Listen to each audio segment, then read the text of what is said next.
Of course, that tense multi-state 11-day manhunt for a murder suspect and the Alabama corrections officer who, of course, helped him escape. Well, it's finally over, following the police chase that ended in a car crash in Indiana and the death of corrections officer Vicky White. The convict, Casey White, in the last hour, appearing via video in front of a Superior Court judge. We've just been hearing from the sheriff in Evansville, Indiana, where NBC's Sam Brock is. Sam, what are you hearing?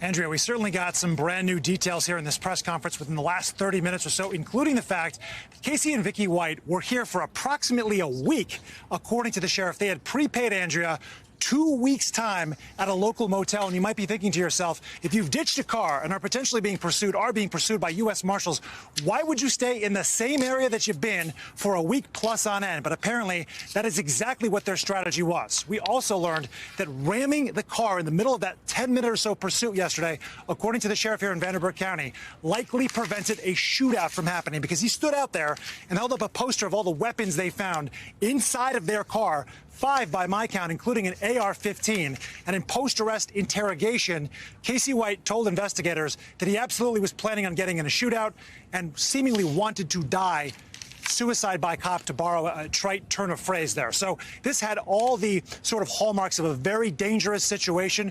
We know that Vicky White did take her own life. That's going to be confirmed by a coroner. Once we get the results back from that, we'll be sure to share it. But also, we heard from the U.S. Marshals the fact that when Casey White was apprehended, when he got out of that car, what he said to them was, "Please help. My wife shot herself in the head. I didn't do it."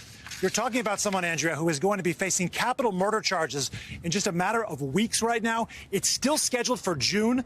Earlier today, he waived his rights for extradition, meaning that he's not going to hold up moving him back to Alabama. So that's expected to move forward. No, those are the new developments, the biggest ones. Also, the fact that they were still found with just under $30,000 in cash as this couple, presumably, was on the run. They were not married. It's not clear exactly how long this relationship had lasted, although certainly we heard from the sheriff in Alabama it could have been a couple of years or more in terms of their personal correspondence. But just all sorts of new details right now about how they were found, how close this could have been to catastrophe, with one former decorated corrections officer apparently taking her life. Andrea?